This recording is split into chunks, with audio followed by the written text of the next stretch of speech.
Study hub में आपका स्वागत है। आज हम भारतीय राज्य व्यवस्था का क्विक रिवीजन करने वाले हैं। कल आप लोग देखे होंगे कैसा लगा कल का क्विक रिवीजन पॉलिटी का। आज ही खत्म हो जाएगा पॉलिटी का रिवीजन, ठीक। कल इंडियन ज्योग्राफी का रिवीजन करेंगे। तो आप लोग जो भी देख रहे हैं कमेंट सेक्शन में बताइए भी कुछ कैसा स्लाइड लग रहा है, मतलब कैसा रिवीजन चल रहा है। और अब तो पेपर नजदीक भी आ रहा है तो टेंशन भी बढ़ रहा होगा, है ना। चलिए चालू करते बिना कुछ देरी किए हुए।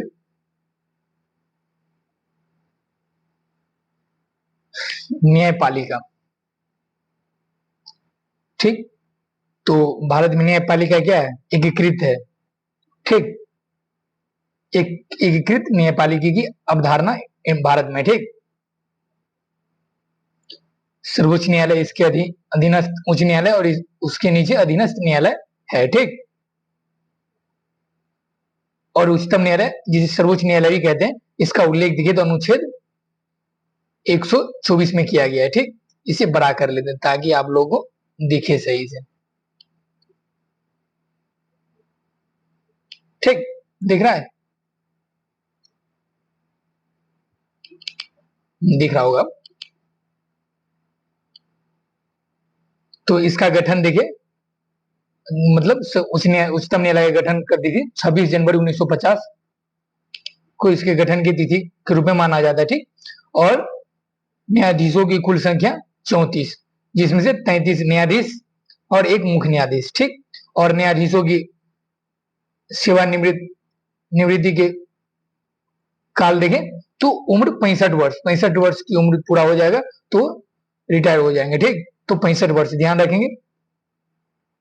और इसकी कंफ्यूजन क्या होता है, इसकी तुलना उच्च न्यायालय और अधीनस्थ न्यायालय में क्या है वो आगे देखेंगे स्लाइड में, ठीक। न्यायाधीशों की नियुक्ति होने की क्या आर्यता है, क्या योग्यता है, ठीक। तो भारत का नागरिक होना चाहिए, उच्च न्यायालय या इसे 2 या अधिक न्यायालयों में कम से कम 5 वर्ष तक न्यायाधीश रहा हो, ठीक। या 10 वर्षों तक वकालत किया हो उच्च न्यायालय या 2 से अधिक न्यायालयों में, ठीक। और ये देखिए, और राष्ट्रपति के राय में वो विधि वेता हो, तो ये याद रखेंगे योग्यता उच्चतम न्यायालय के न्यायाधीश बनने के, ठीक। और न्यायाधीशों की नियुक्ति देखें तो कोलिजियम की सिफारिश में जो जिसे मुख्य न्यायाधीश कोलिजियम में देखें तो भारत के मुख्य न्यायाधीश और 4 वरिष्ठम न्यायाधीश होते हैं। तो कितने वरिष्ठ न्यायाधीश होते हैं? तो 4, ये पूछा जाता है। इसे सेंटेंस बना के आपको ये फैक्चुअल इंफॉर्मेशन डाल देगा, अगर आपको पता नहीं होगा तो गलत करने की चांस बनता है, ठीक। तो कोलिजियम की सिफारिश पे कौन करता है न्यायाधीशों की नियुक्ति? तो राष्ट्रपति के द्वारा, ठीक। और न्यायाधीशों की शपथ कौन दिलाता है? तो राष्ट्रपति दिलाता है। और न्यायाधीशों को हटाया जा सकता है कैसे? तो संसद के प्रत्येक सदन द्वारा उपस्थित मतदान करने वाले सदस्यों की 2/3 बहुमत से हटाया जा सकता है, ठीक। उसके कदाचार के मामले में, ठीक। अब उच्च न्यायालय का उल्लेख देखें किस अनुच्छेद में है? तो 214 और 124 में देखें तो सर्वोच्च न्यायालय का और उच्च न्यायालय का देखें तो 214 में, ठीक। ये देखें उच्च न्यायालय में वर्तमान में कुल उच्च न्यायालय की वर्तमान में संख्या कितनी है? तो 25 है, ठीक।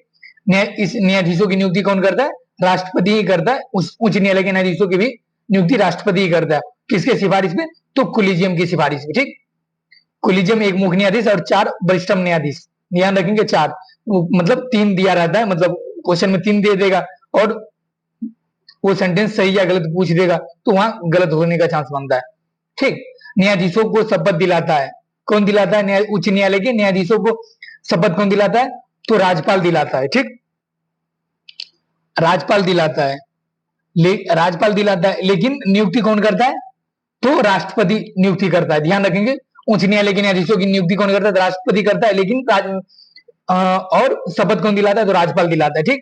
और उच्च न्यायालय के न्यायाधीश बनने की योग्यता या अर्हता क्या है? देखें तो भारत का नागरिक होना चाहिए, भारत के राज क्षेत्र में कम से कम 10 वर्ष तक न्यायिक पद धारण किया होना चाहिए, ठीक। और किसी उच्च न्यायालय या ऐसे 2 या अधिक न्यायालयों में लगातार कम से कम 10 वर्षों तक वकालत किया हो, ठीक। तो ये उच्च न्यायालय के न्यायाधीश बनने की योग्यता है। और इसके सेवानिवृत्त की आयु देखें तो 62 वर्ष है। 65 वर्ष उच्चतम न्यायालय की और 62 वर्ष उच्च न्यायालय की, ठीक। और इसे हटाया जा सकता है निश्चित कदाचार या असमर्थता की स्थिति में संसद के प्रत्येक सदन द्वारा बहुमत, विशेष बहुमत से हटाया जा सकता है, ठीक। किस आधार पे? तो सिद्ध कदाचार और असमर्थता के आधार पे, ठीक। ध्यान रखेंगे। अब राज्यपाल के बारे में देख ले। तो राज्यपाल की नियुक्ति कौन करता है? तो राष्ट्रपति करता है, ठीक। और इसकी पदावधि देखे तो राष्ट्रपति के प्रसाद पर्यंत तक रहता है, ठीक। और ये वर्ष सामान्यतः कितना वर्ष का कार्यकाल होता है? तो 5 वर्ष का प्रसाद पर्यंत, मतलब जब तक चरणामृत मिलेगा तब तक राज्यपाल लेता रहेगा, मतलब पदभार संभालते रहेगा। और शपथ ग्रहण कौन करवाता है? तो उच्च न्यायालय के मुख्य न्यायाधीश के समक्ष शपथ ग्रहण राज्यपाल लेता है, ठीक। और इसकी योग्यता क्या है? तो भारत का नागरिक होना चाहिए और 35 वर्ष की आयु होनी चाहिए, ठीक। ध्यान रखेंगे। राज्य मंत्री परिषद के बारे में देखें तो इसके प्रमुख कौन होते हैं? तो मुख्यमंत्री होते हैं। राज्य के मंत्री परिषद जैसे केंद्र के मंत्री परिषद के प्रधानमंत्री प्रमुख होते हैं। नियुक्ति करता है शपथ करता, नियुक्ति करता है शपथ प्रदाता कौन है? तो राज्यपाल शपथ दिलाता है, नियुक्ति करता है, ठीक। कार्यकाल देखें तो राज्यपाल के वैसे राज्यपाल के प्रसाद पर्यंत, यहाँ पे प्रसाद पर्यंत करने का तात्पर्य ये बन रहा है क्योंकि जब कोई पार्टी बहुमत खोएगा तो राज्यपाल उसे बहुमत सिद्ध करने के लिए, अगर वो बहुमत सिद्ध नहीं कर पाएगा तो उसे मतलब विघटन कर देगा विधानसभा को, ठीक। तो ये इस व्यू में कहा गया कि राज्यपाल के प्रसाद पर्यंत कार्यकाल मुख्यमंत्री का रहता है, ठीक। कोई भी मंत्री बिना किसी सदन का सदस्य बने मंत्री रह सकता है। कितने महीने तक? तो अधिकतम से 6 महीने तक, ठीक। और इससे अधिक बनने के लिए उसे किसी न किसी सदन की सदस्यता लेनी पड़ेगी। तो अधिकतम बिना सदन की सदस्यता लिए हुए मंत्री रह सकता है अधिकतम 6 माह तक। ध्यान रखेंगे। और राज्यपाल की और राज्य की विधानसभाओं में सदस्यों की संख्या देखें तो कुल संख्या का 15%, किंतु 12 से कम नहीं होना चाहिए। कुल संख्या का 15%, लेकिन यहां देखें तो 12 से कम नहीं होना चाहिए, ठीक। ये ध्यान रखेंगे। और मुख्यमंत्री किसे त्याग पत्र देकर अपना इस्तीफा दे सकता है? तो राज्यपाल को, ठीक। राज्य का सर्वोच्च विधिक सलाहकार कौन होता है? महाधिवक्ता। जैसे वहां नियंत्रक महालेखा परीक्षक था, ऐसे ही महाधिवक्ता 165 में इसका उल्लेख किया गया है। राज्य में महाधिवक्ता है, ठीक। इसकी नियुक्ति करता है कौन? तो राज्यपाल है। और उधर राष्ट्रपति करता है महानियंत्रक लेखा परीक्षक का, ठीक।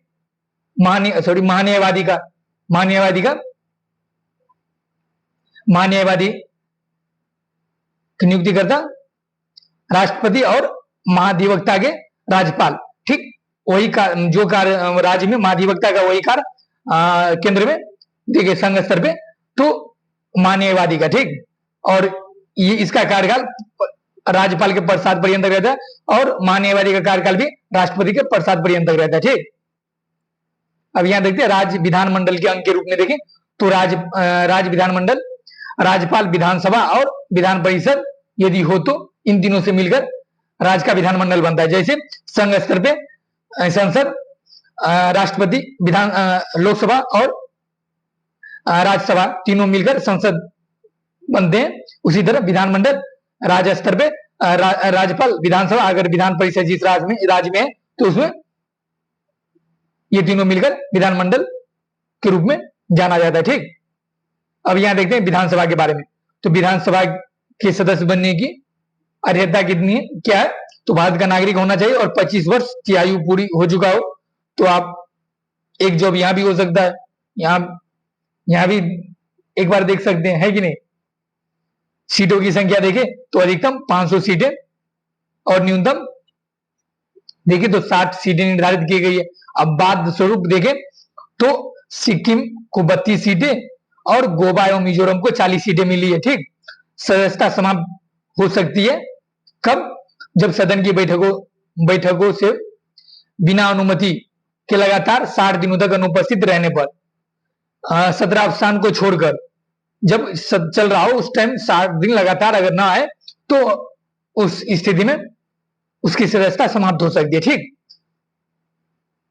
अगर बीच में अगर सत्र स्थगित किया हो उसको नहीं जोड़ा जाता, ये ध्यान रखेंगे। मेन बात, सर्वाधिक सीटों वाला राज्य कौन सा है? तो उत्तर प्रदेश 403। ठीक, और न्यूनतम सीटों वाला राज्य देखे तो सिक्किम 32। ठीक, और यहां विधान परिषद पूरे भारत में सिर्फ 6 ही राज्य में, ध्यान रखेंगे। केटीएम, बापू केटीएम चाहिए, बापू केटीएम चाहिए। बी से बिहार, एपी से हो गया आपका आंध्र प्रदेश, यू से यूपी उत्तर प्रदेश, के से कर्नाटक, टी से तेलंगाना और एम से महाराष्ट्र। ठीक, तो इन 6 राज्यों में विधान परिषद है। ठीक, केवल इन 6 राज्यों में ही है, ये ध्यान रखने योग्य बात है। अब विधान परिषद के बारे में बात करें तो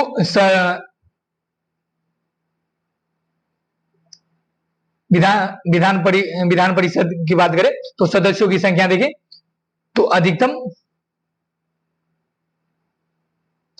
इसका कार्यकाल विधानसभा का 5 वर्ष होता है, जैसे उधर लोकसभा का, उधर इधर विधान परिषद जैसे संघ स्तर पे राज्यसभा अस्थायी सदन होता है, इसी तरह विधान परिषद अस्थायी सदन और 6 वर्ष कार्यकाल होता है इसका। ठीक, और अधिकतम राज्य मतलब देखिए अधिकतम इसमें सदस्यों की संख्या देखें तो अधिकतम राज्य विधानसभा सीटों की संख्या के 1/3 हो सकती है। ठीक, और न्यूनतम 40 से कम नहीं होगा, ये ध्यान रखेंगे।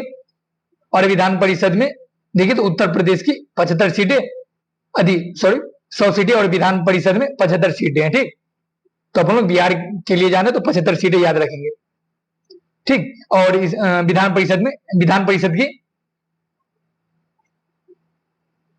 परिषद की सदस्यता लेने के लिए मतलब योग्यता देखें तो भारत का नागरिक होना चाहिए और 30 वर्ष की आयु होना चाहिए, और जैसे राज्यसभा के लिए था। ठीक, और ये अस्थायी सदन है राज्यसभा की तरह और 6 वर्ष कार्यकाल है। ठीक, ध्यान रखेंगे। और संविधान संशोधन के बारे में बात करें तो ये संविधान के भाग 20 में उल्लेख किया गया और अनुच्छेद 368 में बात कही गई। ठीक, तो ये देखिए संसद विधानसभा के किसी भी उपबंध में संशोधन, परिवर्तन या निरसन कर सकती है। कौन? तो संसद।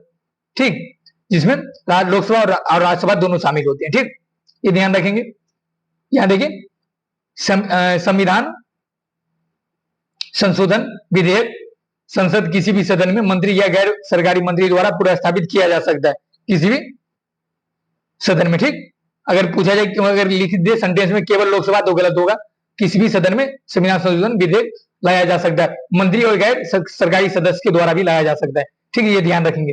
संविधान संशोधन विधेयक को प्रत्येक सदन में सदन के विशेष बहुमत अर्थात उस सदन की कुल संख्या के बहुमत तथा सदन में उपस्थित मत देने वाले सदस्यों की संख्या कम से कम 2/3 से पारित होना आवश्यक है। 2/3। ठीक, ध्यान रखेंगे। यहां देखिए संविधान में कुछ उपबंध में संशोधन के लिए कम से कम आधे राज्यों के विधानमंडल की मंजूरी लेने की आवश्यक है। जैसे संविधान के कुछ उपबंधों में कम से कम आधे राज्यों की अनुमति लेने की आवश्यकता है। जैसे देखिए तो राष्ट्रपति का निर्वाचन, इसकी प्रक्रिया, केंद्र और राज्य कार्यपालिका की शक्ति विस्तार, उच्चतम न्यायालय और उच्च न्यायालय के बारे में केंद्र एवं राज्य के मत देखें, विधायी शक्तियों का विभाजन की बात हो या जीएसटी परिषद की बात हो, 7वीं अनुसूची की बात हो, संसद में राज्यों के प्रतिनिधित्व की बात किया जाए तो आधे राज्यों के विधानमंडल की मंजूरी लेने की आवश्यकता पड़ती है। ठीक, और संविधान संशोधन की प्रक्रिया की 368 की बात हो और संविधान संशोधन विधेयक को पारित कराने के लिए अगर गति दोनों सदनों में, राज्यसभा या लोकसभा में, दोनों सदनों में अगर गतिरोध उत्पन्न होता है तो इसमें संयुक्त बैठक की नहीं बुलाया जा सकता है। नहीं बुलाया जा सकता है, ये ध्यान रखने बात है। नहीं बुलाया जा सकता है, यहाँ सेंटेंस देकर फंसाया जा सकता है। ठीक, और ये क्वेश्चन कैसे बनता पता है? तो निम्नलिखित में विचार कीजिए किसमें संविधान संशोधन को बंद करने में आधे राज्यों की मंजूरी लेने की आवश्यकता पड़ती है, और इसमें 2-3 कथन दे देगा और अंतिम में बीपीएससी का एग्जाम है तो अंतिम में पूछे ई ऑप्शन देगा, इनमें से सभी या इनमें से कोई नहीं, ई इसका आंसर होगा। ऐसे ही उसमें पूछा जाता है। अगर फैक्चुअल पूछेगा तो उसमें एक देगा, एक लाइन कोई दे देगा जीएसटी परिषद, तो फैक्चुअल हो गया और उसी सेंटेंस में घुमा दिया तो कंसेप्ट बेस हो गया। ठीक। और संशोधन विधेयक पर देखे तो राष्ट्रपति की मंजूरी देने के बाद वो क्या बन जाता है, तो अधिनियम बन जाता है। ठीक। और राष्ट्रपति संशोधन विधेयक पर राष्ट्रपति मंजूरी देने के लिए बाध्य होता है, ये ध्यान रखेंगे, बाध्य होता है, ना कि उसके विवेकाधीन अधिकार है, बाध्य होता है। अब देख लेते हैं पंचायती राज प्रणाली के बारे में, मतलब स्थानीय स्वशासन के बारे में। ठीक। सत्ता के विकेंद्रीकरण, संघ, राज्य, पंचायत, स्थानीय स्वशासन, है कि नहीं। तो स्थानीय स्वशासन का जनक किसे कहा जाता है, तो लॉर्ड रिपन को। ठीक, ये ध्यान रखेंगे। और ये राष्ट्रसूची का विषय है। और देखिए तो अब शुरू की गई किसके सिफारिश पे, तो बलवंत राय मेहता की सिफारिश पे, और त्रिस्तरीय प्रणाली को अपनाया गया। ठीक।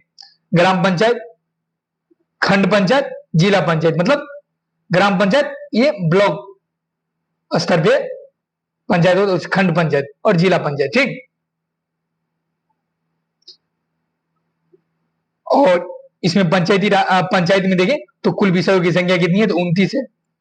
ठीक। इसका शुभारंभ देखिए तो 2 अक्टूबर 1959 को राजस्थान के नौगढ़ जिले से माना जाता है। और किसके द्वारा किया गया, तो जवाहरलाल नेहरू के द्वारा 2 अक्टूबर 1959, गांधी जी के जन्मदिन के अवसर पर। ठीक। और संवैधानिक दर्जा कब मिला इसे, तो 73वें संविधान संशोधन के द्वारा 1992 ईस्वी। ठीक। और लागू कब हुआ, लागू और संशोधन अधिनियम अलग अलग है। तो संवैधानिक दर्जा कब मिला, तो 73 में संविधान संशोधन अधिनियम 1992 के द्वारा। और लागू कब हुआ, तो 24 अप्रैल 1993 से लागू हुआ। तो यहां कंफ्यूजन हो सकता है। ठीक। और अब नगरीय स्वशासन के बारे में देखें तो इसमें 18 विषय शामिल है। और यहां देखें तो संवैधानिक दर्जा 74 में संविधान संशोधन के द्वारा 1992 में संवैधानिक दर्जा दिया गया। और लागू कब किया गया, तो 1 जून 1993 में। ये 24 अप्रैल 1993 में पंचायती राज प्रणाली की शुरुआत हुई और 1 जून 1993 में नगरीय प्रशासन लागू हुआ। ठीक। और ये भी नगर पंचायत, नगर पालिका और नगर निगम के रूप में बटा हुआ है। ठीक। अब पंचायती राज से संबंधित प्रमुख समिति के बारे में पूछा जाता है। कौन किसका गठन कब, पहले क्रम बाद में, और क्रम मिलाने के लिए देता है कि नहीं, आप लोग बताइए।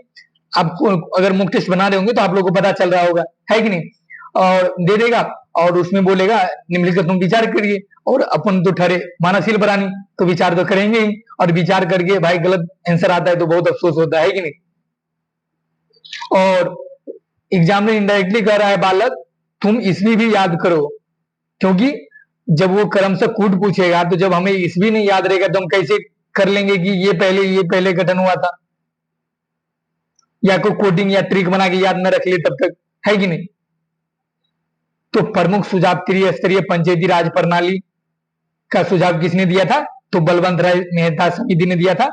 और इसका गठन देखे तो 1957 में हुआ था। और इसके बाद देखे अशोक मेहता समिति का गठन 1977 में हुआ था। और इसने सुझाव दिए थे द्विस्तरीय प्रणाली का, खंड पंचायत और जिला पंचायत के। ठीक। ग्राम पंचायत के बारे में ये नहीं कहा था किसने, तो अशोक मेहता समिति ने। तो आप ईस्वी स्लाइड पे देख लो तो ईस्वी पर ज्यादा आप ध्यान देते रहेंगे। ठीक। और जीवी केशव समिति देखे तो 1950 ईस्वी में इनका गठन हुआ। और लक्ष्मी मल सिंह समिति का गठन 1986 में हुआ।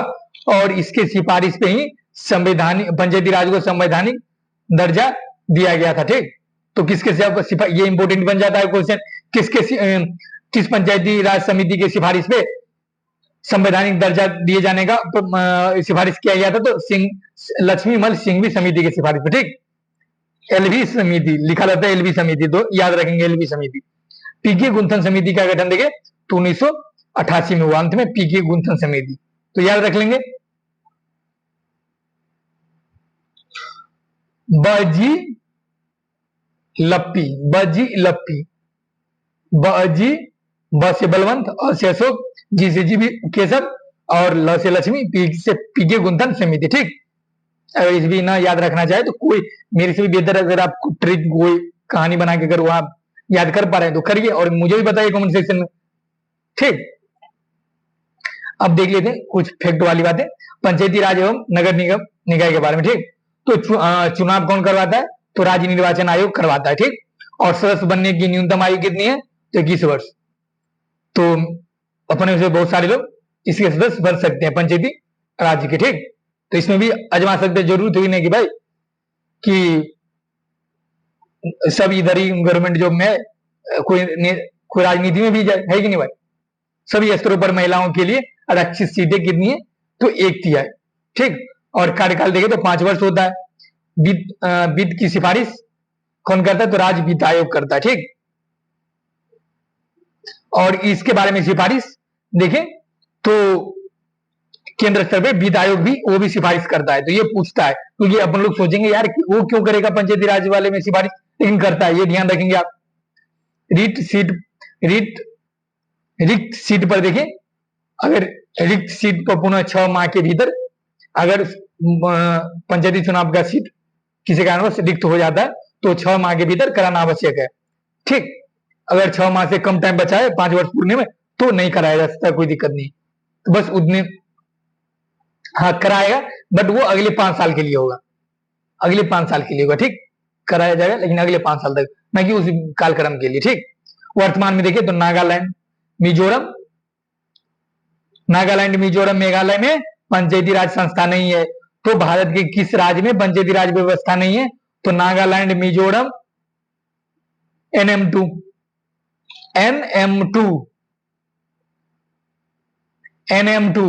एन से नागालैंड, M2 दुगो M है, तो एक M से मिजोरम, एक M से मेघालय। ठीक, ध्यान रखेंगे। वित्त आयोग अनुच्छेद 280 में इसकी चर्चा किया गया, इसके बारे में देखें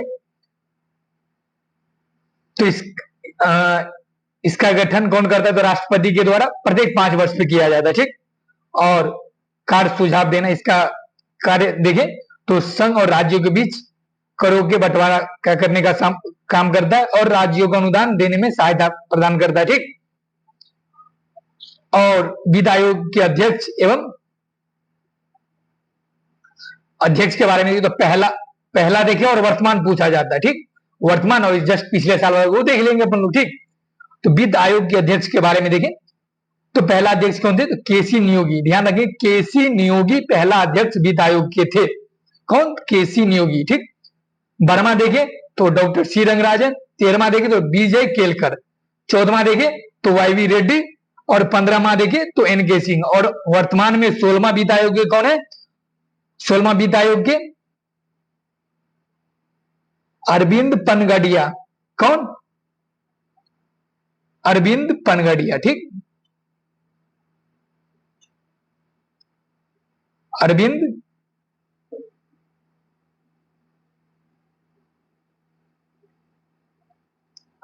पनगडिया। ठीक, अरविंद पनगडिया 16वें वित्त आयोग के अध्यक्ष है। ठीक, 15 में की अगर पिछले साल जस्ट पीछे वाला NK सिंह, और सबसे पहला याद रखेंगे केसी नियोगी। ठीक, वर्तमान में कौन है? तो अरविंद पनगडिया, सो ध्यान रख लेंगे। ठीक, और वित्त आयोग की संरचना देखें तो एक अध्यक्ष होता है और 4 सदस्य होता है, एक अध्यक्ष और 4 सदस्य। ठीक, और ये अपना रिपोर्ट किसे सौंपता है? तो राष्ट्रपति को सौंपता है, और सलाह और रिपोर्ट सौंपता है, और वो सलाह भी देता है। तो सलाह मानना बाध्यकारी नहीं है राष्ट्रपति के लिए। ठीक, वो ध्यान रख लेंगे। यहां देखिए मुख्य निर्वाचन आयुक्त और 2 निर्वाचन आयुक्त से मिलकर निर्वाचन आयोग बनता है। ठीक, तब निर्वाचन आयोग के बारे में देखें तो इसका उल्लेख अनुच्छेद संविधान में किस अनुच्छेद में किया गया? तो 324 अनुच्छेद में। ठीक, ये इंपोर्टेंट अनुच्छेद सब है, वो याद कर लेंगे। एक अनुच्छेद वाला स्लाइड ही लेके आए हैं, आराम से सारा अनुच्छेद कवर कर लेंगे। ठीक, साथ में कर लेंगे, कोई दिक्कत नहीं।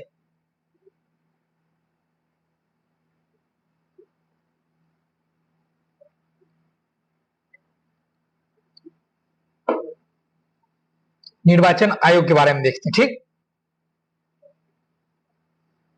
ये बना कैसे, तो एक मुख्य निर्वाचन आयोग होता है और दो निर्वाचन आयुक्त से मिलकर बनता है। ठीक, प्रथम निर्वाचन आयुक्त सुकुमार सेन है और प्रथम महिला निर्वाचन आयुक्त देखें कौन थी।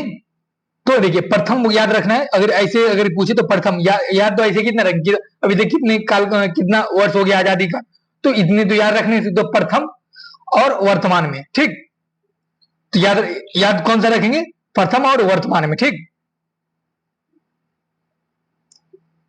और देखिए वेतन और भत्ते का अनुबला और वेतन और भत्ते के बारे में देखें तो सर्वोच्च न्यायालय के न्यायाधीश के समान है, सर्वोच्च न्यायालय के न्यायाधीश के समान है। ठीक,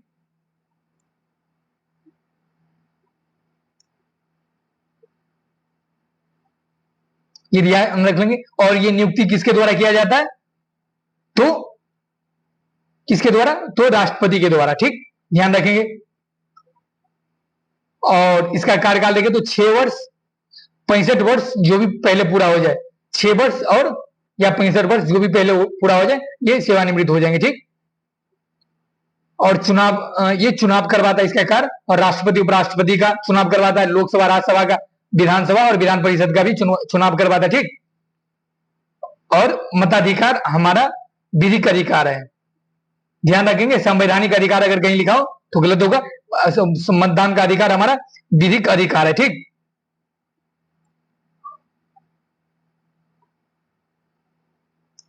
ठीक,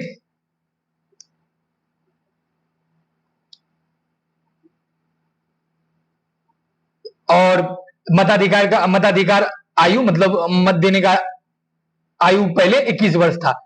किस संविधान संशोधन के द्वारा 18 वर्ष किया गया, तो बताइए किस संविधान संशोधन के द्वारा, तो 61वें संविधान संशोधन के द्वारा 1988 में इसके कार्यकाल को देखें।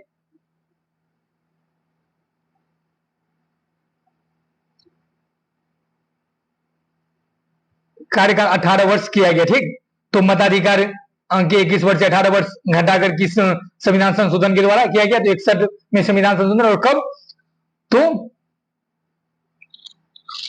1988 में। ठीक,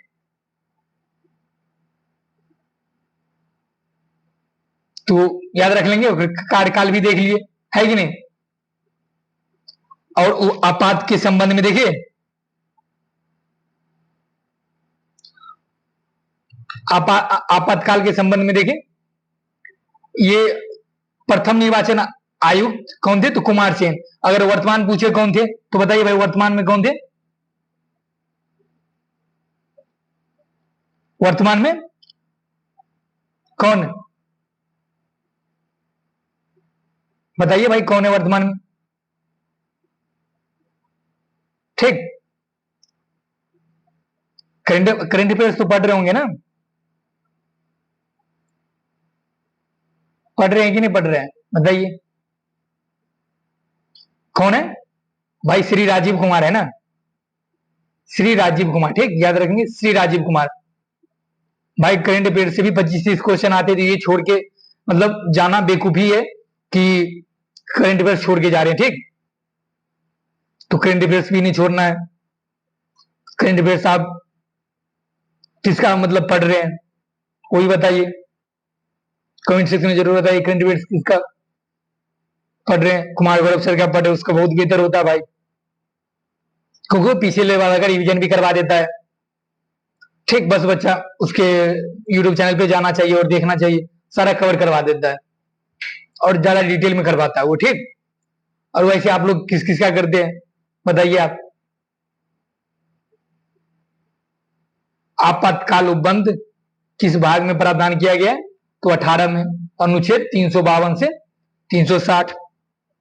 ठीक, 352 से 360 के बीच में है। ठीक, और आपातकाल 352 के संबंध में देखिए तो इसे राष्ट्रीय आपातकाल कहा जाता है।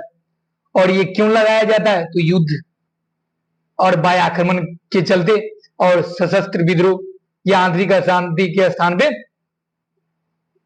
सशस्त्र विद्रोह हुआ हो, जिसे आंतरिक अशांति के स्थान पर सशस्त्र विद्रोह की संशोधन के द्वारा किया गया। तो 44वें संशोधन के द्वारा, ये याद रखेंगे फैक्चुअल इन्फॉर्मेशन। अगर इसे सेंटेंस एग्जाम में सेंटेंस बना के अगर घुमा दे तो दिमाग घूम जाएगा 44वें संशोधन से, ठीक, याद रखेंगे।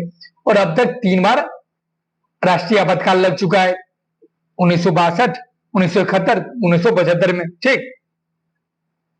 और इसकी घोषणा कौन करता है? तो राष्ट्रपति करता है, जो संघीय मंत्रिमंडल के लिखित प्रस्ताव पे होता है, ठीक। और राष्ट्रपति शासन के बारे में देखिए तो इसका उल्लेख 356 में ये भी दे देता है, निम्नलिखितों में विचार कीजिए।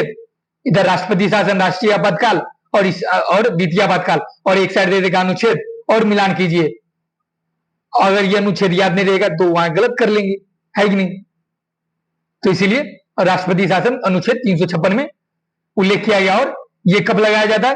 तो जब किसी राज्य में संवैधानिक तंत्र की विफलता हो, जब किसी राज्य में संविधान के अनुरूप, विधि के अनुरूप शासन न चलाया जा रहा हो, तब ये राष्ट्रपति शासन लगाया जा सकता है, ठीक।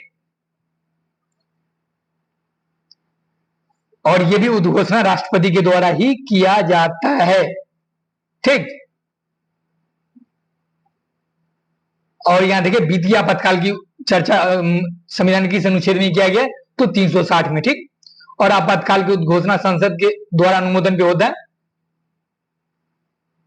ठीक। ये वित्तीय आपातकाल है, जब मतलब क्या कहते हैं, आय संकट बढ़ जाए, ठीक, तो उस समय ये लगाया जा सकता है, ठीक। आप राष्ट्रीय आपातकाल की दशा में संसद के दोनों सदनों द्वारा विशेष बहुमत से 1 माह के भीतर पारित करवाना होता है, ठीक, राष्ट्रीय आपातकाल को। और राष्ट्रपति शासन एवं वित्तीय आपातकाल की दशा में देखो तो संसद के दोनों सदनों के विशेष बहुमत से 2 माह के भीतर पारित कराना चाहिए। तो 2 माह के भीतर राष्ट्रीय आपातकाल, राष्ट्रपति शासन और वित्तीय आपातकाल में, लेकिन 1 माह के भीतर राष्ट्रीय आपातकाल में। तो 1 माह के भीतर मतलब 30 दिन के भीतर। क्यों? मतलब इसमें कम, अगर याद रखें, मतलब याद रखने कम समय क्यों दिया है? क्योंकि ये राष्ट्रीय आपातकाल मतलब ये केंद्र के स्तर पे, मतलब देश के स्तर पे ये बात हो रहा है, राष्ट्रीय आपातकाल। लेकिन राष्ट्रपति शासन और वित्तीय आपातकाल आंतरिक स्तर पे है, मतलब अपने देश की बात है, ये अंतरराष्ट्रीय लेवल पे तो नहीं है देश की बात। लेकिन ये राष्ट्रपति शासन किसी राज्य की बात है, तो इसलिए इसमें ज्यादा टाइम अगर लग भी सकता है तो कोई दिक्कत नहीं, इसलिए इसमें 60 दिन की बात की गई है, 2 माह की, ठीक। अब देख लेते हैं कि महत्वपूर्ण संशोधन, एक नजर महत्वपूर्ण संशोधन की ओर चलते हैं, ठीक। इस साइड मतलब इस पे इसलिए देखना पड़ता है माइक पे, क्योंकि कई बार ना आवाज गायब हो जाता है। एक बार ये हुआ कि 1 घंटे का वीडियो बन चुका था और माइक अपने आप बंद हो चुका था। मतलब कितना अफसोस हो रहा होगा भाई, 1 घंटे का वीडियो बन चुका था और प्लस में आवाज नहीं था उस वीडियो में, फिर से बनाना पड़ा और क्या करेंगे, इसीलिए देखना पड़ता है। चार्ज रहता है, पता नहीं कभी कभी कार्य क्या होता है, ठीक। तो अब संशोधन के बारे में बात कर लेते हैं। महत्वपूर्ण संशोधन, सभी संशोधन महत्वपूर्ण संशोधन जो पूछे जा सकते हैं और पूछे गए भी है, ठीक। मॉक टेस्ट लगा रहे होंगे तो आपको पता चल रहा होगा। अगर बिहार स्पेशल का मॉक टेस्ट अगर आप चैप्टर वाइज देना चाहते हो तो आप डिस्क्रिप्शन में लिंक दिया है, उस पर जाकर क्लिक करिए और देखिए, और रिवीजन भी करिए। बिहार स्पेशल का भी रिवीजन करवाएं, उसका भी रिवीजन करिए, मॉक टेस्ट भी बनाइए और तैयारी बमफार करिए। 1957 सीट इस बार दिया गया है, ठीक। लगभग 20,000 बच्चा पीटी पास होगा जो मीन्स बैठेगा, है कि नहीं। चलिए, पहला संशोधन 9वीं अनुसूची को जोड़ा गया, जिसमें भूमि सुधार और न्यायिक समीक्षा से संबंधित कानून को 9वीं अनुसूची में डाला गया, ठीक। तो 9वीं अनुसूची को जोड़ा गया किस संशोधन के द्वारा? तो पहला संशोधन के द्वारा 1951, ठीक। और 21वां संविधान संशोधन किससे संबंधित है? तो 8वीं अनुसूची में देखें तो 15वीं भाषा के रूप में जोड़ी गई किसकी? तो सिंधी की। सिंधी को जोड़ा गया 21वीं संविधान संशोधन के द्वारा।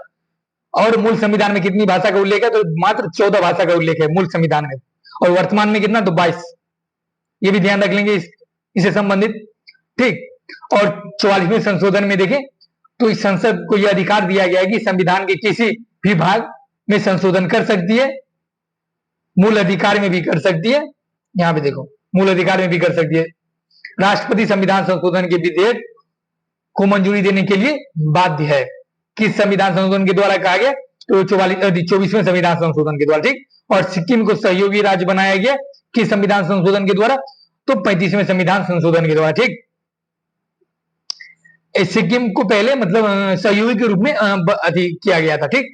और बाद में पूर्ण राज्य का इसे दर्जा दिया गया, क्योंकि इसे ये लग रहा था कि मतलब इसके साथ में मतलब भारत के साथ सही से मतलब राज चला पाएंगे कि नहीं चला पाएंगे, इसके वजह से तो सहयोगी के रूप में राज्य बना था 35वें संविधान संशोधन के द्वारा 1974 में। और पूर्ण रूप से राज्य कब बनाया गया? तो 36वें संविधान संशोधन के द्वारा 1975 में, ठीक। ये ध्यान रखेंगे। सबसे बड़ा तो 42वें संविधान संशोधन है भाई।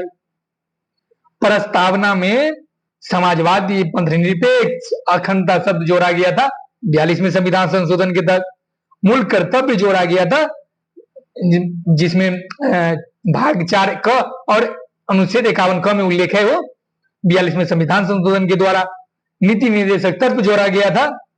नीति निर्देशक तत्व में देखें तो समान न्याय एवं निःशुल्क विधिक सहायता अनुच्छेद 39 क को जोड़ा गया था 42वें संविधान संशोधन के तहत। उद्योग के प्रबंध में कर्मकारों को भाग लेना अनुच्छेद 43 को जोड़ा गया था 42वें संविधान संशोधन के तहत नीति निर्देशक तत्व के अंतर्गत, ठीक। याद रखेंगे भाई। और यहां देखें पर्यावरण का संरक्षण एवं संवर्धन तथा वन जीवों की रक्षा अनुच्छेद 48 को जोड़ा गया था कि संशोधन के तहत 42वें संविधान संशोधन के तहत, ठीक। ये ध्यान रख लेंगे। राष्ट्रपति को कैबिनेट की सलाह मानना बाध्यकारी कर दिया था। कैबिनेट मंत्रिपरिषद की बाध्यकारी कर दिया था 42वें संविधान संशोधन के द्वारा, जिसे 44वें संशोधन के द्वारा रद्द किया गया, ठीक। वो 44वें संशोधन में देखे लेंगे। लोकसभा और विधानसभा के कार्यकाल को भी बढ़ा दिया गया था भाई, 1 वर्ष के लिए 6 वर्ष कर दिया गया था कि संविधान संशोधन के तहत, तो 42वें संविधान संशोधन के तहत, जिसे 44वें के संशोधन के तहत रद्द किया गया, ठीक।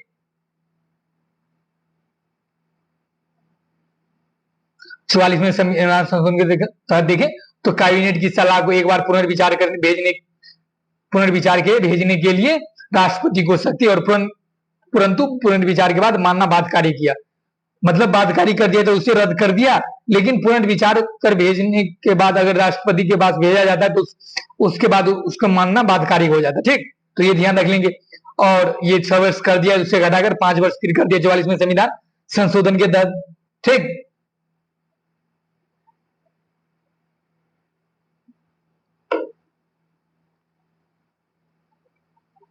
राष्ट्रीय आपात के विषय में देखें तो ये आंतरिक अशांति शब्द के स्थान पे सशस्त्र विद्रोह शब्द को जोड़ा राष्ट्रीय आपात में, जो अनुच्छेद 352 से संबंधित है, ठीक। जो भी देखें तो ये 44वें संशोधन के तहत बदला गया, ठीक। और आंतरिक अशांति को सशस्त्र विद्रोह के शब्द जोड़ा गया, ठीक।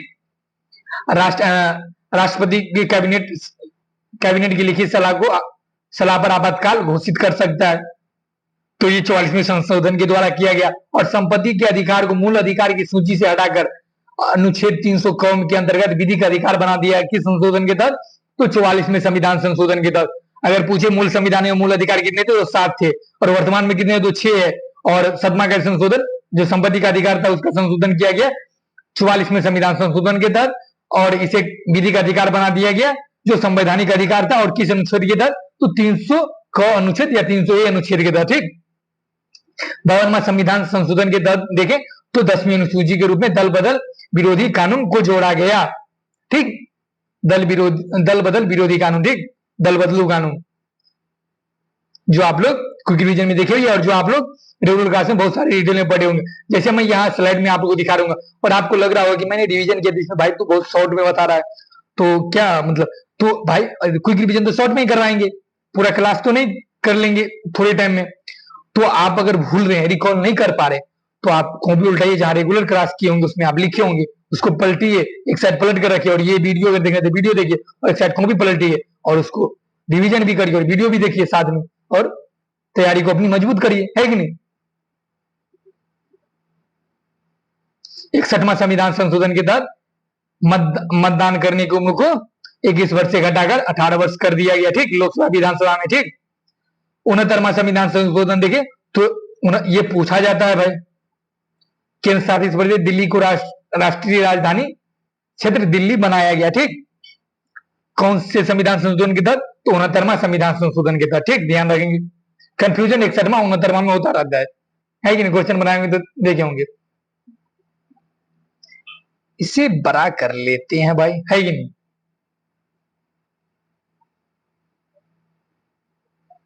चलिए, 70वां संविधान संशोधन क्या क्या कहता है? सदन में बीपीएससी भी है इस बार।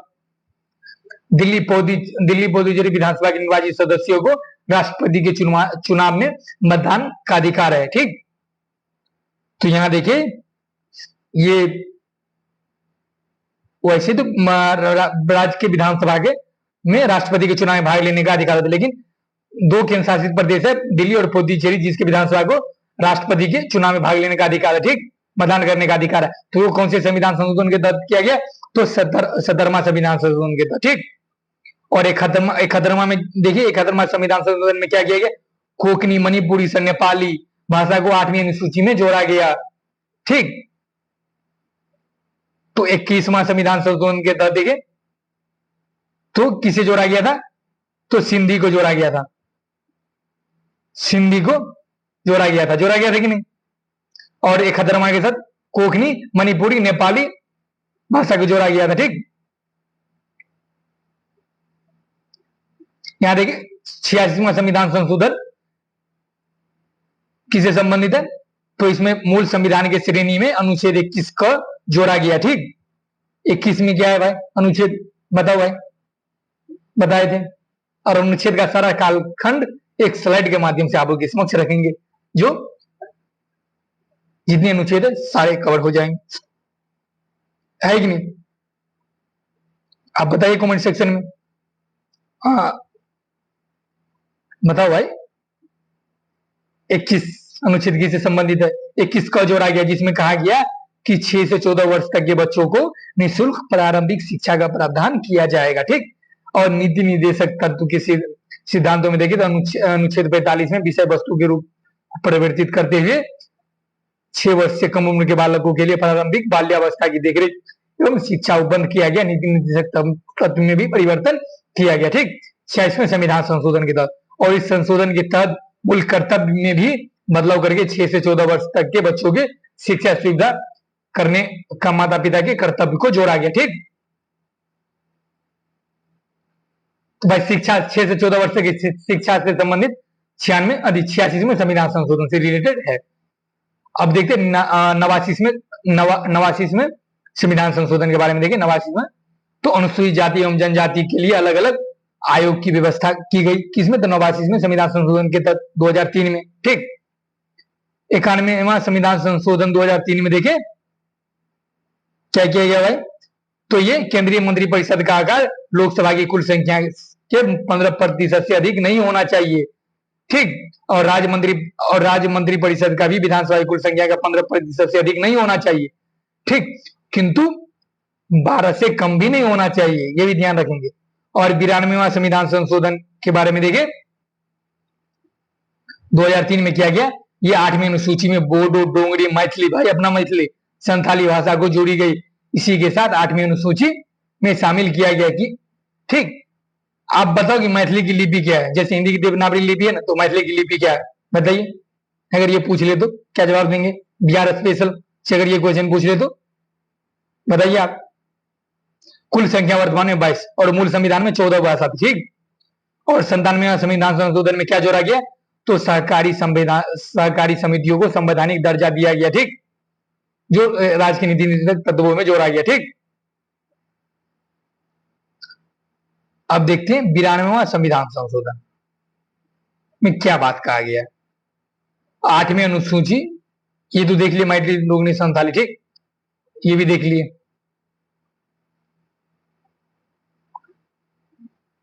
निन्यानवेवां संविधान संशोधन 2014 में किया गया, जिसमें कहा गया कि उच्चतम न्यायालय, उच्च न्यायालय के न्यायाधीशों की नियुक्ति के लिए कोलिजियम प्रणाली के स्थान पे राष्ट्रीय न्यायिक नियुक्ति आयोग होगा, ठीक।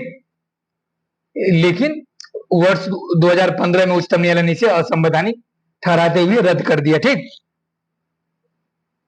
एक एक मतलब 100वां संविधान संशोधन देखें तो भारत और बांग्लादेश के मध्य भूभाग का स्थानांतरण हुआ था।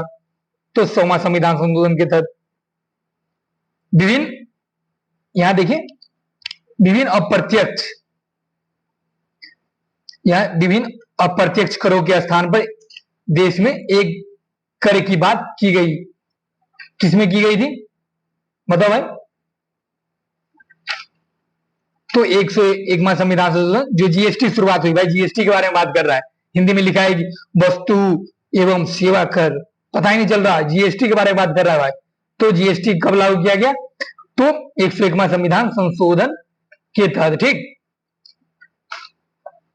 और 102वां संविधान संशोधन के बारे में देखिए, बताओ भाई देखना क्या है, बताइए, नहीं बताएंगे? बताओ भाई, हम तो आपके भरोसे बैठे हैं, आप बोल रहे हो भाई आप रिवीजन करा रहे हो, बताओ। और इसमें 101वां संविधान संशोधन में और क्या हो सकता है? इंपोर्टेंट यही लग रहा था मुझे कि जीएसटी परिषद लागू, मतलब जीएसटी लागू किया गया था, है कि नहीं? और कब? तो 2016 में, ठीक, याद रखेंगे। और 2002वां संविधान संशोधन में देखें तो राष्ट्रीय पिछड़ा आयोग को संवैधानिक दर्जा दिया गया, ठीक। राष्ट्रीय पिछड़ा आयोग को किस संविधान संशोधन के द्वारा संवैधानिक दर्जा दिया गया? 102वां संविधान संशोधन के द्वारा, ठीक, याद रखेंगे भाई। अब देखते हैं 103वां संविधान संशोधन, ये ईडब्ल्यूएस के लिए नौकरी एवं शैक्षणिक संस्थाओं में 10% का आरक्षण दिया गया ईडब्ल्यूएस को। तो ये कौन सा संविधान संशोधन किया गया? तो 103वां संविधान संशोधन, ठीक। और 104 संविधान संशोधन 2019 में किया गया। ये देखिए, तो लोकसभा राज्य विधानसभा में अनुसूचित जातियों एवं जनजातियों के लिए सीटों के आरक्षण को अगले 10 वर्षों तक के लिए बढ़ा दिया गया। देखिए, तो 2030 तक 25 जनवरी, अगर डेट पूछा जाए तो 25 जनवरी है, 25 जनवरी अगर डेट पूछा जाए तो, ठीक, 25 जनवरी 2030 तक बढ़ाया गया, ठीक। लोकसभा एवं राज्यसभा की विधानसभाओं में आंग्ल भारतीयों के मनोनयन के प्रावधान को समाप्त कर दिया गया। तो आंग्ल भारतीयों के मनोनीत करते थे जो राष्ट्रपति, उसको समाप्त किस संविधान संशोधन के तहत किया गया? तो 104वां संविधान संशोधन, ठीक। याद रखेंगे भाई, याद रखिए, पूछा जाएगा। एक साइड दे देगा संशोधन, एक साइड दे देगा ये सेंटेंस और बोलेगा निम्नलिखित कथनों विचार कीजिए। हम तो मानवशील प्राणी, हम तो विचार करने बिना छोड़ेंगे नहीं। विचार करके गलत आंसर अगर आया तो अफसोस तो बहुत होगा, ओह, है कि नहीं? तो ऐसे करके क्वेश्चन आप मॉक टेस्ट बना रहे होंगे तो पता चल रहा होगा कि भाई ने सही बोला, है कि नहीं? मैं गलत बोलता ही नहीं भाई, कभी सही बोलता हूं। 105वां संविधान संशोधन देखिए, तो राज्यों में सामाजिक शैक्षणिक रूप से पिछड़े वर्गों की पहचान एवं सूची बनाने के लिए पुनः दिया गया राज्यों के अधिकार 102 संविधान संशोधन द्वारा छीन लिया गया था, ठीक। तो ये राज्य को सामाजिक और शैक्षणिक स्तर पर पिछड़े वर्गों की पहचान के लिए सूची बनाने की अधिकार दिया गया, ठीक। 105वां संविधान। और इसमें ही विधायिका में विधायिका में देखिए तो महिलाओं के लिए 33% के आरक्षण की व्यवस्था की गई, 33% की विधायिकाओं में 105वां संविधान संशोधन के तहत, ठीक। अब आ जाइए, टोटल संविधान है भाग कितने? तो कुल 22 भाग है। और कौन कौन से भाग में क्या क्या है अगर पूछ दे एलिमिनेट करने के लिए तो गलत करके आ सकते हैं अगर ना पता रहे तो, है कि नहीं भाई?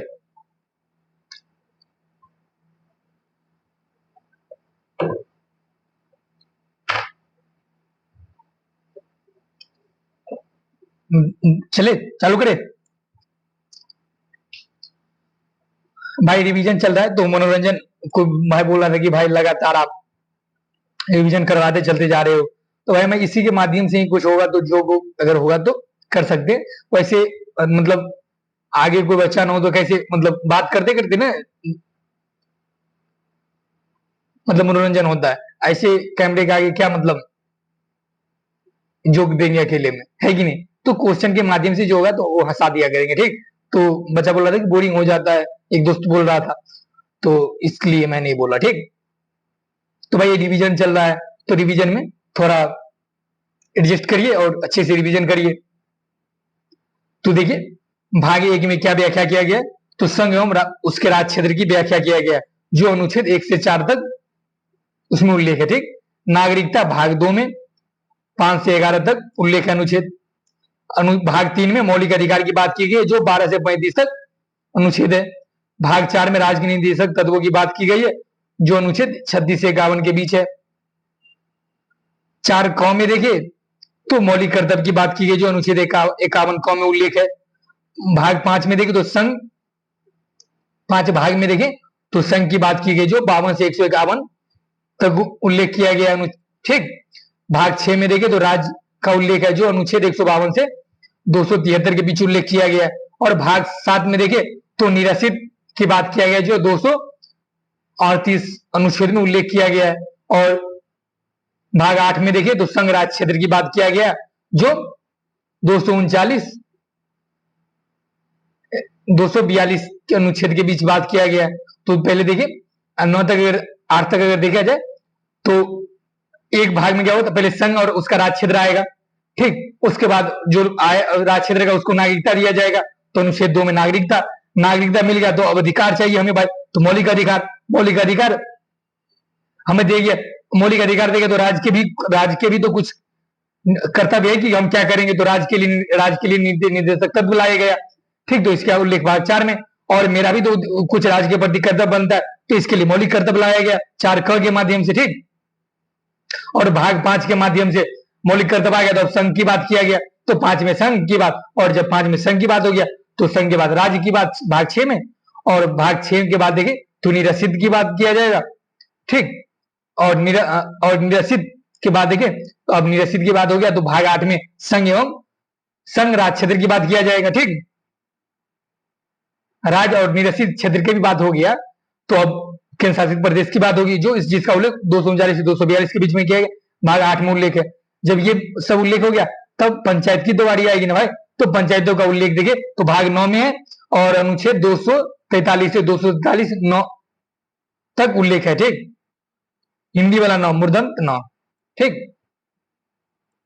अरे बबाजी वाला 9 भाई, याद आया, बचपन बबाजी वाला 9 बोलते थे। 9 क में उल्लेख देखें तो पंचायत की बात होगी, तो 9 क में नगर पालिका की बात की जाएगी, और नगर पालिका के बारे में अनुच्छेद किस अनुच्छेद में कहां तक उल्लेख किया गया, 243 से 243 यह 6 तक उल्लेख किया गया। ठीक, यहां देखें तो 9 ख में बात देखें तो सहकारी समिति के बारे में बात किया गया है। ठीक, अनुच्छेद 243 यह ज से 243 यह यन तक है। ठीक, और भाग 9 में देखिए तो जब पंचायत नगर पालिका नगर ये दो और सारी चीज का समन्वय करना है सहकारिता के माध्यम से, तो ये 9 ख में उल्लेख किया गया। ठीक, और आप बताइए अभी देखें स्लाइड में किस संविधान संशोधन के तहत इसे जोड़ा गया था।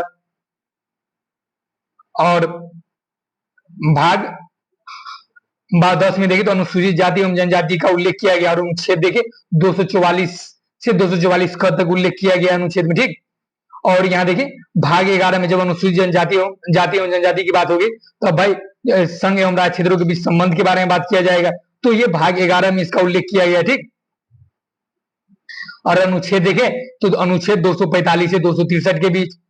ठीक, अब भाग 12 में देखें तो ये वित्त एवं संपत्ति एवं संविदा एवं वाद का उल्लेख किया गया है अनुच्छेद 264 में, अनुच्छेद 264 300 क के बीच। ठीक, संपत्ति के अधिकार को 44 में संविधान संशोधन के तहत विधिक अधिकार बना दिया गया, जो मौलिक अधिकार था। ठीक, और भाग 13 में उल्लेख देखें तो भारत के राज्य क्षेत्र के भीतर व्यापार एवं वाणिज्य एवं समागम की बात किया गया, जिसका उल्लेख देखें अनुच्छेद 301 से 307 के बीच किया गया। ठीक, और यहाँ देखें भाग 14 में देखें तो वाणिज्य समागम एवं संघ एवं राज्य क्षेत्रों राज्यों मतलब संघ एवं राज्यों के अधीन सेवाएं का उल्लेख किया गया। ठीक, भाग 14 में, और अनुच्छेद देखें तो 308 से 323 के बीच है। और 14 क में देखें तो अधिकरण की बात की गई है। ठीक, अनुच्छेद अधिकरण की बात की गई है, और अनुच्छेद देखें तो 323 क से 333 ख के बीच। ठीक, भाग 15 देखे तो निर्वाचन की बात किया गया है। अनुच्छेद देखे तो 324 से 329 क के बीच। और भाग 24 सॉरी भाग 16 में देखे तो कुछ वर्गों के संबंध में विशेष उपबंध किया गया है। और अनुच्छेद 330 तो 330 से 342 क के बीच है। और राजभाषा का बात देखे तो 17 में किया गया है। अनुच्छेद देखे तो 343 से 351 के बीच।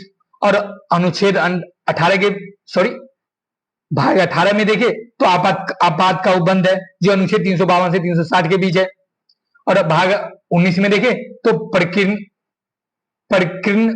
की बात किया गया है, जिसका अनुच्छेद देखे तो 361 से 367 के बीच का में उल्लेख है।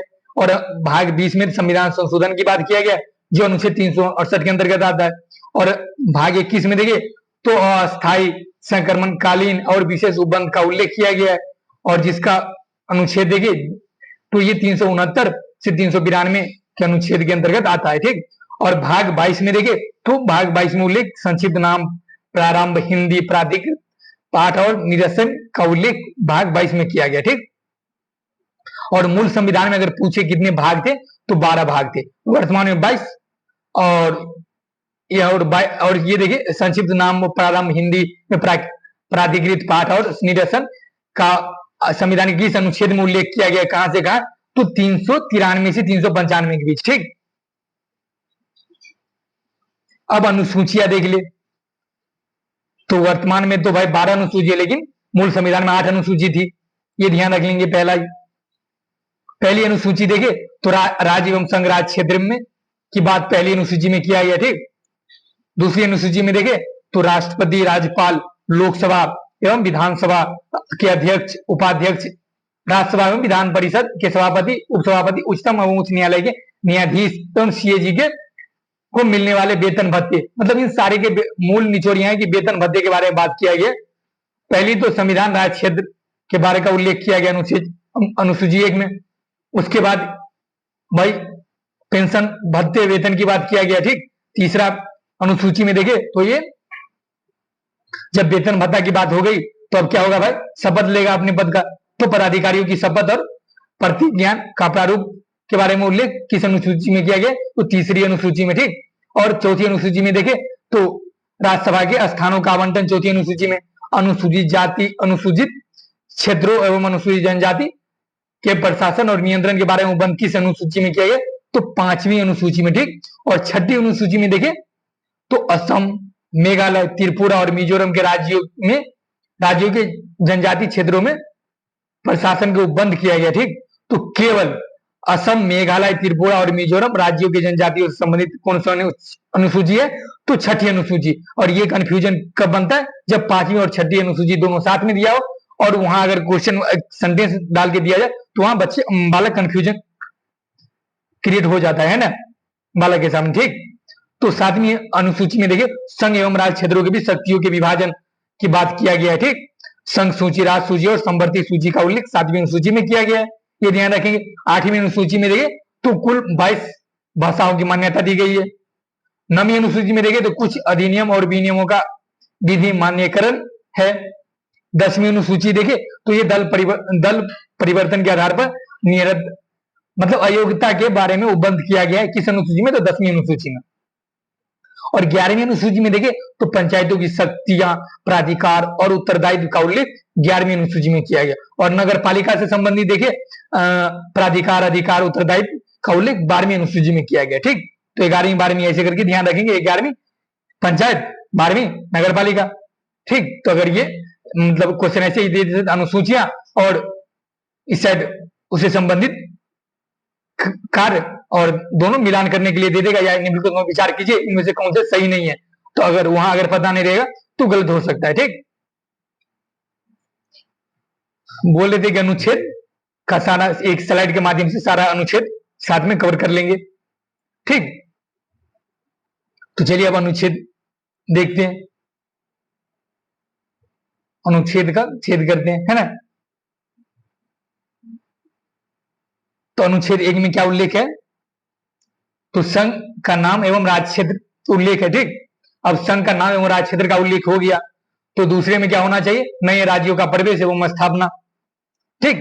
अब नए राज्यों का प्रवेश स्थापना अनुच्छेद 2 में हो ही गया, तो उसका नाम भी तो रखा जाएगा ना भाई।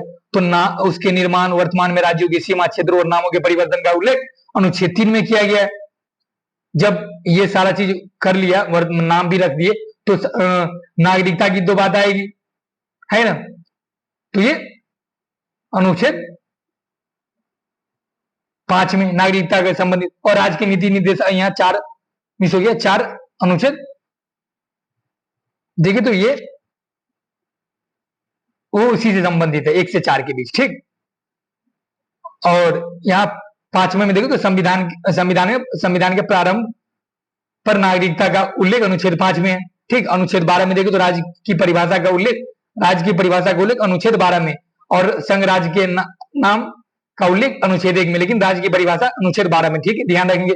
विधि के समक्ष क्षमता एवं विधियों का समान संरक्षण का उल्लेख अनुच्छेद 14 में किया गया, ठीक। ध्यान रखेंगे। और अनुच्छेद 15 में देखिए तो मूल वंश, धर्म, जाति एवं लिंग, जन्म स्थान आदि के आधार पर विभेद निषेध किया गया, ठीक। ये ध्यान रखेंगे।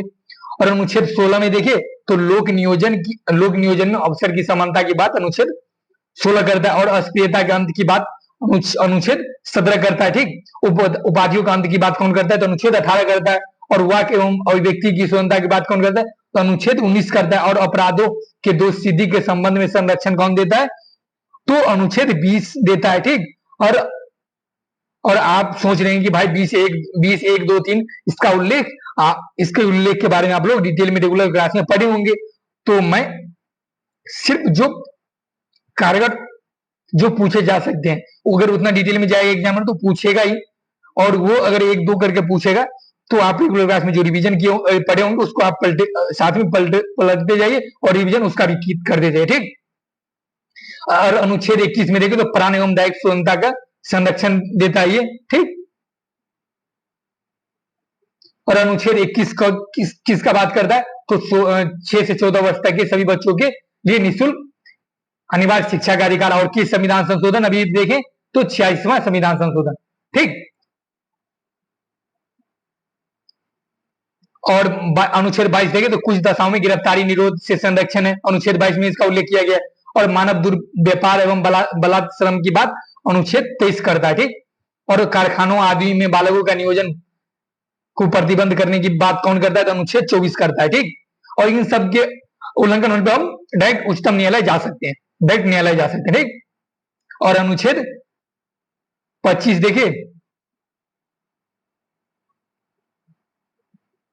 और अनुच्छेद 25 देखे तो हमें अनुच्छेद 25 में अंतःकरण और धर्म के अबाध रूप से मानने और आचरण करने और प्रचार करने की स्वतंत्रता है। प्रचार करने की स्वतंत्रता है, न कि किसी को प्रेशर डलवा के धर्मांतरण करने की स्वतंत्रता। अंतःकरण की स्वतंत्रता, मुझे अपने मानने की स्वतंत्रता है, मैं किसी भी धर्म को अपना सकता हूँ अबाध रूप से, और आचरण और प्रचार करने की स्वतंत्रता है, ठीक। ये ध्यान है। अनुच्छेद 25 में ये बात की गई। अनुच्छेद 29 में क्या बात की गई, तो अल्पसंख्यक वर्गों के हितों का संरक्षण की बात की गई है। अनुच्छेद 30 में देखिए किसकी बात की गई है, तो ये शिक्षण संस्थाओं में की स्थापना प्रशासन करने पर अल्पसंख्यक वर्गों को अधिकार दिया गया, अनुच्छेद 30 के तहत। और संवैधानिक उपचार की बात कौन करता है, तो अनुच्छेद 32 में संवैधानिक उपचार की बात करते हैं। हमारे मौलिक अधिकार उल्लंघन होने पर हम सीधे न्यायालय जा सकते हैं, और इसके उल्लंघन होने पर यहाँ संवैधानिक उपचार की बात रीट जारी कर सकता है कौन, उच्चतम न्यायालय और उच्च न्यायालय, ठीक। और रीट जारी करने की शक्ति व्यापक किसके, तो उच्च न्यायालय की, न कि उच्चतम न्यायालय की। ये भी ध्यान रख लेंगे यहाँ पे। और संवैधानिक उपचार को किसने कहा था, आत्मा और संविधान का आत्मा और हृदय, तो भीमराव अम्बेडकर ने कहा था, ठीक। और 39 क में बात देखें तो सामान्य एवं निःशुल्क विधिक सहायता की बात करता है कौन, 39 क। और इसे जोड़ा गया था संविधान संशोधन के, कौन से संविधान संशोधन के तहत, तो आप ये कमेंट सेक्शन में बताइए, ठीक, जो पिछले स्लाइड में अपन लोग रिवीजन भी किया है। अनुच्छेद 40 में देखें तो ग्राम पंचायतों की स्थापना की बात करता है। अनुच्छेद 44 देखें तो नागरिकों के लिए एक समान सिविल संहिता का बात करता है, अनुच्छेद 40 में, ठीक। और आप ये बोल देंगे भाई इतना अनुच्छेद और इससे संबंधित बात क्यों रटवा रहे हो, क्यों रिवीजन कर, क्योंकि इस सारे अनुच्छेद और इससे संबंधित बातें दे देगा, और निम्नलिखित में से कौन सी सही नहीं है, और विचार करके, और आप अगर गलत आंसर देते हैं तो तकलीफ महा तकलीफ होता है, और अंत में क्या निकलता है, ओह, है कि नहीं। तो ये ना हो, इसीलिए ये ध्यान रखिए। अनुच्छेद 45 किसकी बात करता है, तो 6 वर्ष से कम उम्र के आयु के बालकों के लिए प्रारंभिक बाल्यावस्था में देखरेख और शिक्षा का उपबंध करता है, ठीक। और अनुच्छेद 48 किसकी बात करता है? कृषि और पशुपालन की गठन संगठन की बात करता है। अनुच्छेद 48 को देखते हैं, पर्यावरण का संरक्षण तथा संवर्धन और वन तथा वन जीवों की रक्षा की बात करता है। ठीक, और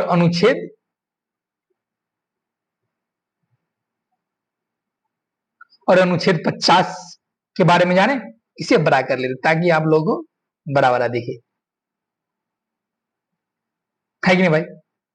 आप लोग बताओ भाई कमेंट सेक्शन में, वीडियो बनाने कोई देख रहा है कि नहीं देख रहा है भाई? आप लोग देख रहे हो, जो भी देख रहे हो तो अपने दोस्तों को शेयर करिए, और अच्छा लग रहा है तो कमेंट में बताइए भाई। बढ़िया एक दिल का थंबनेल तो भेज ही सकते हैं, नहीं तो थम्स अप करिए, हाँ भाई सही जा रहे हो, सही चल रहा है कि नहीं? तो आप सहमत हो तो जरूर भेजिए भाई, इससे मोटिवेशन मिलता है कि कोई देख रहा है भाई, है कि नहीं? अब देखिए अनुच्छेद 50 की बात करें तो अनुच्छेद 50 में कार्यपालिका का न्यायपालिका से पृथक्करण की बात की गई अनुच्छेद 50 में। और अंतरराष्ट्रीय अशांति और सुरक्षा अभिवृद्धि की बात देखें किसमें किया गया है? तो अनुच्छेद 51 में। और मूल कर्तव्य की बात देखें तो 51 क में किया गया। ठीक, और ये किस संविधान संशोधन के द्वारा जोड़ा गया ये भी आप बताएंगे। ठीक, और अनुच्छेद 52 देखिए तो भारत का एक राष्ट्रपति होगा, अनुच्छेद 52 ये उल्लेख करता है। और संघ की कार्यपालिका शक्ति राष्ट्रपति में निहित होगी। कार्यपालिका शक्ति संघ की कार्यपालिका शक्ति राष्ट्रपति में निहित हुई, ये अनुच्छेद 53 प्रावधान करता है। ठीक, राष्ट्रपति पद की योग्यता का उल्लेख अनुच्छेद 58 में उल्लेख किया गया। और राष्ट्रपति द्वारा शपथ और प्रतिज्ञान की बात देखें तो अनुच्छेद 60 में बात की गई है। और राष्ट्रपति पर महाभियोग चलाने की प्रक्रिया देखें तो अनुच्छेद 61 में बात की गई है। ठीक, भारत का एक उपराष्ट्रपति होगा, इसका उल्लेख देखें तो अनुच्छेद 63 में बात किया गया। और उपराष्ट्रपति राज्यसभा का सभापति होगा, इसका उल्लेख अनुच्छेद 64 में किया गया है। ठीक, ये भी ध्यान रखेंगे भाई। और यहां देखें तो राष्ट्रपति को समाधान की शक्ति है अनुच्छेद 72 के तहत। और राष्ट्रपति को सहायता और सलाह देने का लिए मंत्रिपरिषद होता है, इसका उल्लेख संविधान के किस अनुच्छेद में किया गया है? तो अनुच्छेद 74 में किया गया है। ठीक, अनुच्छेद 75 एक में देखिए तो प्रधानमंत्री की नियुक्ति राष्ट्रपति करेगा, अन्य मंत्रियों की नियुक्ति राष्ट्रपति प्रधानमंत्री की सलाह पर करेगा, इसका उल्लेख अनुच्छेद 75 एक में है। ठीक, और 76 में भारत का एक महान्यायवादी होगा, अनुच्छेद 76 में इसका उल्लेख है। संसद का गठन होगा, संसद की गठन के प्रावधान का उल्लेख अनुच्छेद 78 में है। ठीक, संसद के सत्र और सत्रावसान और विघटन का उल्लेख अनुच्छेद 85 में है, ये भी ध्यान रखेंगे। कुछ दशाओं में दोनों सदनों की संयुक्त बैठक का उल्लेख 108 अनुच्छेद 108 में उल्लेख किया गया है। धन विधेयक की परिभाषा अनुच्छेद 110 में दिया गया है। विधेयकों पर राष्ट्रपति की अनुमति का उल्लेख अनुच्छेद 111 में दिया गया है। और वार्षिक वित्तीय विवरण जिसे बजट कहते हैं, इसका उल्लेख अनुच्छेद 112 में किया है। तो बजट का उल्लेख डायरेक्ट संविधान में नहीं किया गया है, बल्कि उसके स्थान में वार्षिक वित्तीय विवरण का उल्लेख किया गया अनुच्छेद 112 में, ये ध्यान रखेंगे। अगर पूछे मूल संविधान में किया है तो बजट का उल्लेख नहीं किया गया है, वार्षिक वित्तीय विवरण का उल्लेख किया गया है। ठीक, ये देखिए अनुच्छेद 123 में देखिए तो संसद के विश्रांति काल में अध्यादेश जारी करने की शक्ति राष्ट्रपति को देता है, 123 अनुच्छेद के तहत। ठीक, उच्चतम न्यायालय की स्थापना और गठन का प्रावधान अनुच्छेद 124 में किया गया है। ठीक, और उच्चतम न्यायालय को अभिलेख न्यायालय का होना किस अनुच्छेद में प्रावधान किया गया? तो अनुच्छेद 129 में। ठीक, ठीक ना।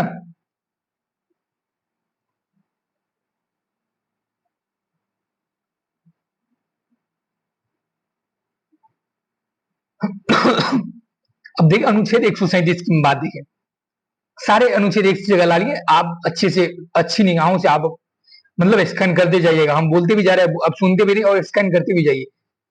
ठीक, तो स्लाइड के माध्यम से जब आप स्कैन करेंगे तो ज्यादा रिकॉल कर पाएंगे एग्जाम हॉल में। एक्सपीरियंस से बता रहा हूं भाई, मॉक टेस्ट में भी तो वहां रिकॉल कर पा रहे हो। निर्णयों और आदेशों का उच्चतम न्यायालय द्वारा पुनरावलोकन का उल्लेख किस अनुच्छेद में किया गया? तो अनुच्छेद 137 में। और उच्चतम न्यायालय से परामर्श करने की राष्ट्रपति को शक्ति किससे मिलती है? तो अनुच्छेद 143। और भारत का एक नियंत्रक महालेखा परीक्षक होगा, इसका उल्लेख अनुच्छेद देखिए अनुच्छेद 148 में किया गया, ठीक। राज्यों में राज्यपाल नियुक्त हुए, इसका उल्लेख अनुच्छेद 152 में किया गया। राज्यपाल की नियुक्ति का उल्लेख 155 में किया है, इसकी नियुक्ति राष्ट्रपति करता है। राज्यपाल की क्षमादान की शक्ति 161 में उल्लेख किया गया है, ठीक।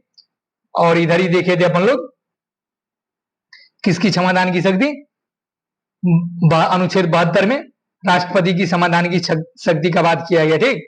और इधर देखें तो 161 में राज्यपाल की समाधान की शक्ति का बात किया गया, ठीक। अनुच्छेद 163 में देखें तो राज्यपाल की सहायता और सलाह देने के लिए मंत्रिपरिषद का उल्लेख किया गया, ठीक। 163 में 164 में देखें तो मुख्यमंत्री की नियुक्ति राज्यपाल करेगा और अन्य मंत्रियों की नियुक्ति राज्यपाल करेगा मुख्यमंत्री की सलाह पे, तो इसका उल्लेख 164 में किया गया है, ठीक। राज्य का महाधिवक्ता होगा, इसका उल्लेख 165 में किया गया है। और राज्य में विधान परिषदों का उत्साद मतलब विघटन और सृजन की बात देखे तो 169 में किया गया, ठीक। और राज्यपाल द्वारा विधेयकों पर अनुमति देने का प्रावधान अनुच्छेद 200 में किया गया, ठीक। ध्यान रखेंगे भाई। यहां देखिए तो अनुच्छेद 214 में क्या प्रावधान किया गया, राज्यों के लिए एक उच्च न्यायालय होगा, 114 में बात किया गया, ठीक। और कुछ रीट निकालने की उच्च न्यायालय की भी शक्ति है, जो 226 में उल्लेख है। जिला न्यायाधीश की नियुक्ति कौन करता है, तो जिला न्यायाधीशों की नियुक्ति का उल्लेख देखिए तो 233 में किया, और कौन करता है तो कौन करता है तो राज्यपाल करता है, किसके सिफारिश में, तो उच्च न्यायालय के न्यायाधीशों की सिफारिश में, ठीक।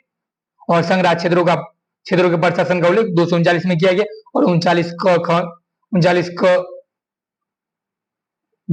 मतलब 39A में की इसका उल्लेख है, दिल्ली के संबंध में विशेष प्रावधान किया गया, ठीक। और 243 ख में देखें तो ग्राम सभा में क और ख में देखें तो पंचायतों के गठन का उल्लेख किया गया, ठीक।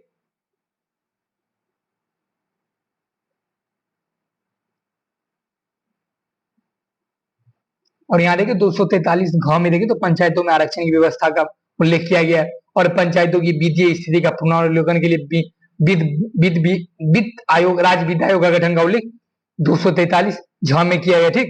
और पंचायतों के निर्वाचन के लिए निर्वाचन आयोग का गठन 243 ट में किया गया, ठीक। नगर पालिका का गठन का उल्लेख 243 ठ में किया गया, ठीक। और जिला योजना के लिए एक समिति होगा, इसका उल्लेख 243 घ में किया गया, ठीक। और राज्य सूची के विषय के संबंध में देखे तो राष्ट्रीय हित में विधि बनाने की शक्ति संसद को होगी, इसका उल्लेख 249 में किया गया, ठीक। और अंतरराष्ट्रीय करारों को प्रभावी बनाने के लिए विधान मंडल की का प्रावधान देखे 253 में किया गया, ठीक। और अनुच्छेद 263 में देखे तो अंतरराज्यीय परिषद के संबंध में वो बंद किया गया 263 में, ठीक। और 266 में देखे तो भारत एवं राज्यों में संचित नीतियां और लोग लेखे होंगे, इसका उल्लेख अनुच्छेद 266 में किया गया। और भारत की आकस्मिक निधि का उल्लेख इस अनुच्छेद में किया गया तो 267 में किया गया। और माल और जीएसटी काउंसिल, माल और सेवा कर परिषद का उल्लेख किस अनुच्छेद में किया गया तो 279 क में किया गया, ठीक। और यहां देखें तो वित्त आयोग का गठन देखिए अनुच्छेद 280 के तहत विधि के प्राधिकार के बिना व्यक्तियों को संचित निधि से व्यक्तियों को संपत्ति से वंचित नहीं किया जाना चाहिए, संपत्ति का अधिकार, तो ये 300 क में उल्लेख किया गया है इसका, ठीक। अखिल भारतीय सेवा के बारे में देखिए तो ये अनुच्छेद 312 में उल्लेख किया गया है, ठीक। संघ राज्य क्षेत्रों के लिए लोक सेवा आयोग का गठन 315 में उल्लेख किया गया है। प्रशासनिक अधिकरण तो 323 क में उल्लेख किया गया है, ठीक। निर्वाचन आयोग का उल्लेख दे तो अनुच्छेद 324 में उल्लेख किया गया। लोकसभा में अनुसूचित जाति जनजातियों के लिए सीटों का आरक्षण का उल्लेख अनुच्छेद 330 में किया गया है, ठीक। और अनुच्छेद 332 में देखें तो राज्य विधानसभा में अनुसूचित जाति एवं जनजातियों का सीटों के आरक्षण की बात किया गया है 332 में, और 330 में लोकसभा में, ठीक। और राष्ट्रीय स्तर पे देखें तो राष्ट्रीय अनुसूचित जाति आयोग का गठन होगा, इसका उल्लेख 338 में किया गया, ठीक। 338 का में राष्ट्रीय अनुसूचित जनजाति आयोग का उल्लेख किया गया। और पिछड़े वर्गों के लिए राष्ट्रीय आयोग का गठन होगा, इसका उल्लेख 338 ख में किया गया। और संघ की राजभाषा हिंदी और लिपि देवनागरी होगी, इसका उल्लेख देखिए तो अनुच्छेद 343 में किया गया। और 350 क में किसका उल्लेख किया गया? तो प्राथमिक स्तर पर मातृभाषा में शिक्षा सुविधाएं क्या उल्लेख 350 क में किया गया। ठीक, और यहां देखिए तो 352 अनुच्छेद 352 में राष्ट्रीय आपातकाल की उद्घोषणा युद्ध, बाह्य आक्रमण और सशस्त्र विद्रोह के कारण कर सकते हैं राष्ट्रपति। ठीक, और 356 में राज्यों में संवैधानिक विफलता के कारण राष्ट्रपति शासन लागू हो सकता है, इसका उल्लेख 356 में किया गया। और द्वितीय आपातकाल 360 में इसका उल्लेख किया गया।